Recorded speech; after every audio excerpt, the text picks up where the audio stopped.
Hi, this is Durga Sriram, political analyst. అడుగు దూరంలో అణుయుద్ధం, ఇది ఈరోజు ప్రపంచవ్యాప్తంగా జరుగుతున్న పరిస్థితులు చూస్తుంటే ఖచ్చితంగా కనబడుతోంది. అణుయుద్ధం ఎంతో దూరంలో లేదు. ఈ అణుయుద్ధం ఎట్నుంచి జరుగుతుంది అంటే రకరకాల పర్మిటేషన్స్, కాంబినేషన్స్ ఉన్నాయి. ఒక పక్కనేమో ఉక్రెయిన్కి రష్యాకి మధ్య జరుగుతున్న యుద్ధంలో లేటెస్ట్గా రష్యా ఖండాంతర క్షిపణిని ఉపయోగించింది. ఖండాంతర క్షిపణిని ఉపయోగించింది అంటే ఏంటి? నేను అణుయుద్ధానికి సిద్ధపడుతున్నానన్న ఒక మెసేజ్ని ఇవ్వడమే. ఎందుకంటే ఆ ఖండాంతర క్షిపణి వార్ హెడ్లను మోసుకెళ్ళగలిగిన క్షిపణిని ఉక్రెయిన్ మీద ప్రయోగించింది. అయితే దాంట్లో వార్ హెడ్ పెట్టకుండా మామూలుగా ప్రయోగించింది. అయినా కూడా చాలా పెద్ద నష్టం జరిగింది ఉక్రెయిన్కి.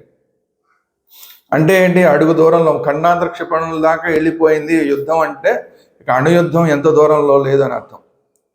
ఓ పక్క రష్యా ఈ ఖండాంతర క్షిపణిని ప్రయోగిస్తూ ఉంటే ఈ ఉక్రెయిన్ కూడా ఏం తక్కువ లేదు. ఉక్రెయిన్ కూడా ఏంటి, అమెరికా వాళ్ళు ఇచ్చిన ఆయుధాలతోటి, బ్రిటన్ ఇచ్చిన ఆయుధాలతోటి చాలా పెద్ద ఎత్తున రిటాలియేషన్ చేస్తుంది. ఈ రష్యా మీదకి వీళ్ళు కూడా ఏమేమి స్ట్రామ్ షాడో క్షిపణులు అని చెప్పి బ్రిటన్ ఇచ్చింది వీటిని.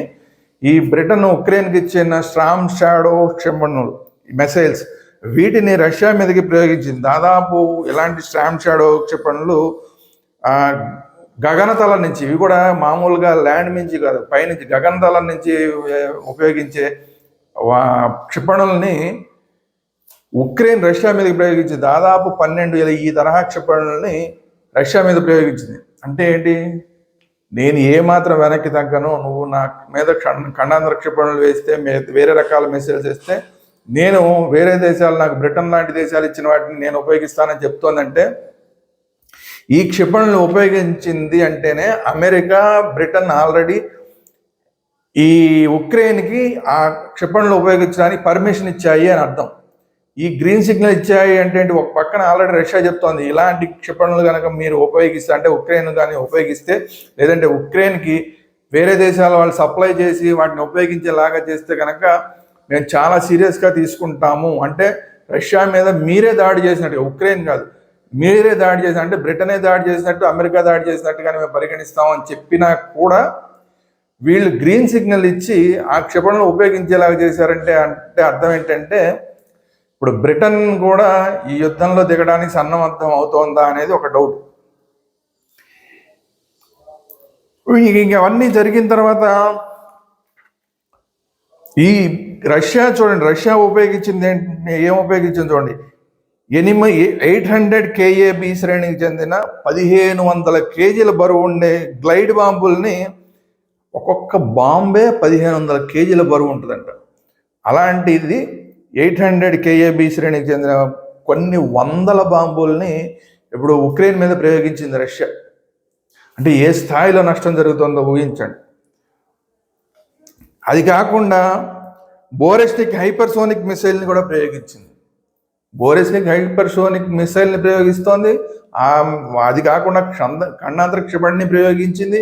అవి కాకుండా కొన్ని వందల కొద్ది 800 KAB, ఒక్కోటి 1500 kgల బరువు ఉండే బాంబుల్ని కీవ్ మీద అంటే మొత్తం ఉక్రెయిన్ మొత్తం మీద కూడా వేస్తుంది.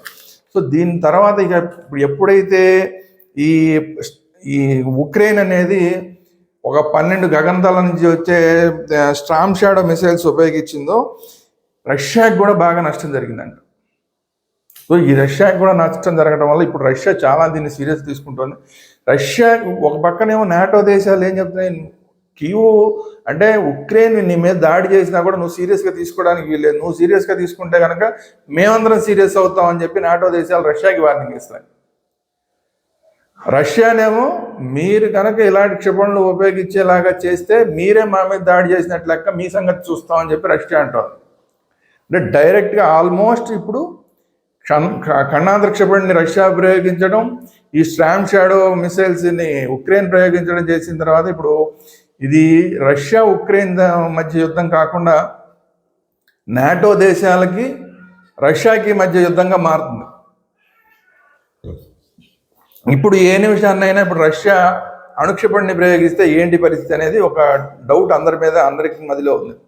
అయితే రష్యా దగ్గర ఈ అణుక్షిపణులు ఉన్నాయి, కానీ ఉక్రెయిన్ దగ్గర అణుక్షిపణులు. వాస్తవంగా చెప్పాలంటే ఒకప్పుడు అసలు ప్రపంచంలోనే ఎక్కువ అమెరికా తర్వాత ఉక్రెయిన్లోనే అణుక్షిపణులు ఎక్కువ ఉండేవి. అంటే రష్యాతో కలిసి ఉన్న టైంలో మొత్తం అసలు అణుక్షిపణులన్నీ కూడా ఉక్రెయిన్లోనే తయారయ్యేవి.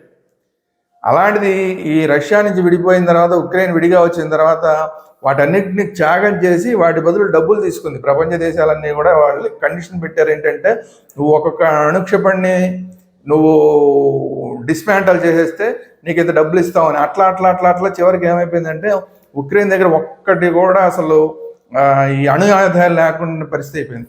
ఇప్పుడు అది వాళ్ళకి చాలా నష్టం చేస్తుంది. ఇప్పుడు వాళ్ళు నాటో దేశాల మీద ఆధారపడాల్సిన పరిస్థితి. అందుకనే ఇప్పుడు ఉక్రెయిన్ అధ్యక్షుడు రోజు అడుగుతున్నాడు, బ్రిటన్ని మాకు కొన్ని సప్లై చేయండి, అమెరికాని మాకు కొన్ని సప్లై చేయండి అని చెప్పి ఈ యుద్ధానికి సంబంధించిన మెటీరియల్ అంతా అడుగుతున్నాడు. అందులో కొన్ని సప్లై చేస్తున్నారు. ఇప్పుడు ఈ పరిస్థితి వచ్చేసిన తర్వాత ఇప్పుడు రష్యా ఏ నిమిషానైనా సరే అణుదాడి కూడా చేసే పరిస్థితి ఉంది.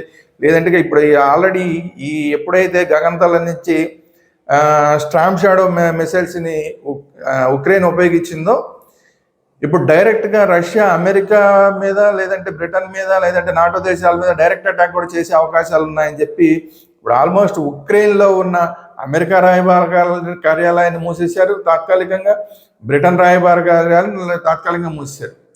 ఎప్పుడైతే ఈ 2 రాయబార కార్యాలయాలు మూసేశారో ఇక అప్పుడు ఇమ్మీడియట్గా స్పెయిన్, ఇటలీ, గ్రీస్ కూడా ఈ 3 దేశాలు కూడా తమ రాయబార కార్యాలయాన్ని తాత్కాలికంగా మూసేసినాయి ఉక్రెయిన్లో.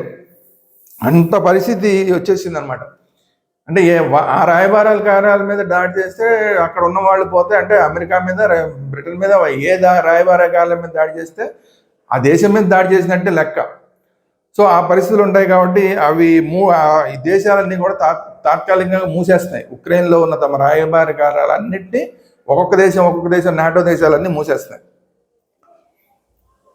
ఇప్పుడు ఇంకో పక్కనేమో రష్యాకి ఉత్తర కొరియా సైనికులు డైరెక్ట్గా వచ్చి, మొన్న కిమ్ వచ్చి మాట్లాడి వెళ్ళిన దగ్గర నుంచి రష్యాకి వచ్చి కిమ్ వచ్చి మాట్లాడి వెళ్ళిన తర్వాత నుంచి కూడా డైరెక్ట్గా ఉత్తర కొరియా సైనికులందరూ వచ్చి ఈ యుద్ధంలో పార్టిసిపేట్ చేస్తున్నారు. రష్యాకి సపోర్ట్గా కొన్ని వందల వేల మంది ఉత్తర కొరియా సైనికులు వచ్చి పార్టిసిపేట్ చేస్తున్నారు. అట్ ది సేమ్ టైం ఉక్రెయిన్కేమో వేరే దేశాల నుంచి యుద్ధ సామాగ్రి అంతా వస్తుంది. ఇది ఇలా ఉంటే మళ్ళీ దీనికి ఈ రష్యాకి వెనక నుంచి చైనా సపోర్ట్ చేస్తుంది. చూసారా? అంటే రష్యా, చైనా, ఉత్తర కొరియా ఈ 3 ఒకటే. ఇంకా అంటే డైరెక్ట్గా రాలేదు చైనా, కానీ ఇండైరెక్ట్గా రష్యాకి సపోర్ట్ చేస్తుంది. డైరెక్ట్గానేమో ఉత్తర కొరియా సపోర్ట్ చేస్తుంది. ఇంకొక పక్కన ఇదే చైనా ఒక పక్క రష్యాకి సపోర్ట్ చేస్తూ ఉక్రెయిన్కి రష్యాకి జరుగుతున్న యుద్ధంలో రష్యాకి సపోర్ట్ చేస్తూ ఏ నిమిషమైన మీద అయినా సరే తన పక్కనే ఉన్న తైవాన్ మీద దాడి చేయడానికి చైనా సిద్ధంగా ఉంది. చైనా తైవాన్కి సపోర్ట్గా ఆల్రెడీ అమెరికా కానీ మిగతా దేశాలు కానీ ఆల్రెడీ అక్కడ మేము సపోర్ట్ చేస్తాం, తైవాన్ జోలికి వస్తే మాత్రం ఊరుకోమని చెప్పి చైనాకి ఎప్పటి నుంచో కూడా వాళ్ళు చెప్పున్నారు.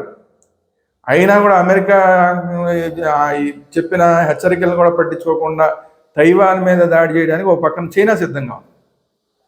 అంటే ఇది ఇంకా ఏ రేంజ్కి అంటే ఎక్కడి నుంచి అక్కడికి విస్తరిస్తుంది చూడండి. ఉక్రెయిన్ నుంచి రష్యా, అటు నుంచి ఉత్తర కొరియా నుంచి చైనా నుంచి తైవాను. ఇవిట్లా ఉంటే ఇంకో పక్కన మధ్య ఆసియాకి వచ్చేసరికి ఇజ్రాయెల్కిను పాలస్తీనాకి మధ్య యుద్ధం భయంకరంగా జరుగుతుంది. ఈ ఇజ్రాయెల్కి పాలస్తీనాకి జరుగుతున్న యుద్ధంలోకి ఆల్రెడీ ఇరాన్ కూడా ప్రవేశించింది. ఇరాన్గా ఎప్పుడైతే ప్రవేశించిందో ఇక్కడ కూడా చాలా పెద్ద స్థాయిలో భారీ యుద్ధం జరిగే అవకాశాలు కనబడుతున్నాయి. ఓ పక్కన ఇజ్రాయెల్కి అమెరికా సపోర్ట్ చేస్తుంది, అట్ ది సేమ్ టైం ఇరాన్కి మిగతా గల్ఫ్ దేశాలకి రష్యా సపోర్ట్ చేస్తుంది. అంటే అక్కడ నుంచి కూడా మనకి 3వ ప్రపంచ యుద్ధం స్టార్ట్ అయిపోయే పరిస్థితులన్నీ కూడా అక్కడ కూడా ఉన్నాయి. ఎందుకంటే రోజు ఇజ్రాయెల్ హమాస్ మీద దాడి చేస్తుంది, హెజ్బుల్లా మీద దాడి చేస్తుంది. ఈ హెజ్బుల్లా, హమాస్ కలిసి ఇజ్రాయెల్ మీద దాడి చేస్తున్నారు.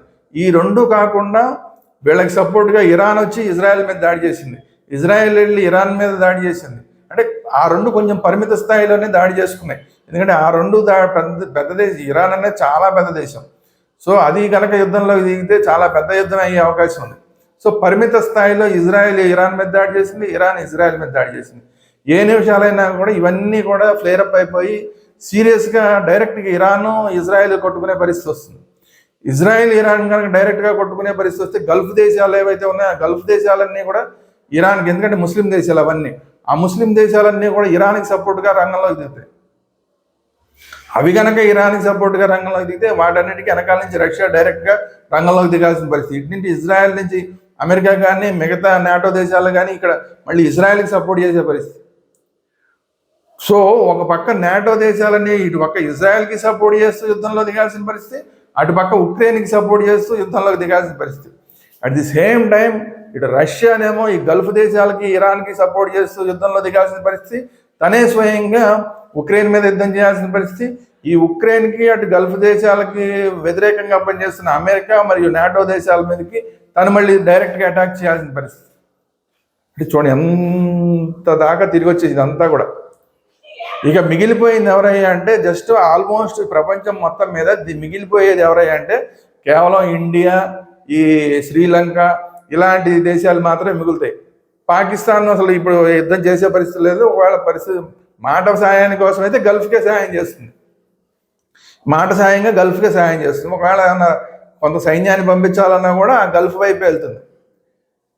సో ఇప్పుడు మనలాంటి దేశాలన్నీ కూడా ఎలాంటి పరిస్థితుల్లోకి వెళ్ళిపోతాయి? ఎందుకంటే ఒక పక్కన మధ్య ఆసియా దేశాల్లో యుద్ధం జరిగిందంటే, గల్ఫ్ దేశాల్లో యుద్ధం జరిగిందంటే ఆయిల్ రేట్లన్నీ పెరిగిపోతాయి. ఇప్పటికే ఆ పరిస్థితి ప్రపంచం మీద కనబడుతుంది. ఒక పక్కన ఉక్రెయిన్లో ఇప్పుడు యుద్ధానికి, ఉక్రెయిన్ రష్యాకి మధ్య జరుగుతున్న యుద్ధంలో మన వాళ్ళు ఎంతో మంది డాక్టర్స్ చదివే వాళ్ళందరూ, ఉక్రెయిన్లో చదివే వాళ్ళందరూ కూడా వెనక్కి వచ్చేసిన పరిస్థితి. ఇలా రకరకాల మొత్తం ప్రపంచంలో ఉన్న ఆర్థిక వ్యవస్థలన్నీ కూడా కుదేలైపోయే పరిస్థితి. ఇప్పటికే ఇలా ఉంటే ఇది కనుక అసలు అణుయుద్ధానికి దారితీస్తే, ఏ నిమిషాలైనా రష్యా ఉక్రెయిన్ మీద అణు బాంబులు ప్రయోగిస్తే ఏంటి పరిస్థితి ఊహించడానికి కూడా చాలా భయంకరమైన పరిస్థితి. సేమ్ అలాంటి పరిస్థితి ఇప్పుడు ఇరాన్ దగ్గర ఉంది, ఇజ్రాయెల్ దగ్గర. ఇరాన్ దగ్గర ఇజ్రాయెల్ దగ్గర ఇద్దరి దగ్గర అణుయుద్ధాల్లో అణు వార్ హెడ్లు ఉన్నాయి, అణుబాంబులు ఉన్నాయి. వీళ్ళు వాళ్ళ మీద ప్రయోగించినా వాళ్ళు వీళ్ళ మీద ప్రయోగించినా కూడా ఖచ్చితంగా ఎక్కడైనా సరే అణుయుద్ధం అనేది మొదలైతే మాత్రం అసలు ఇది మూడో ప్రపంచ యుద్ధం దాకా వెళ్ళిపోద్దా ఏంటి పరిస్థితి అనేది ఇప్పుడు అందరికీ చాలా భయంకరమైన పరిస్థితులు కనబడుతున్నాయి.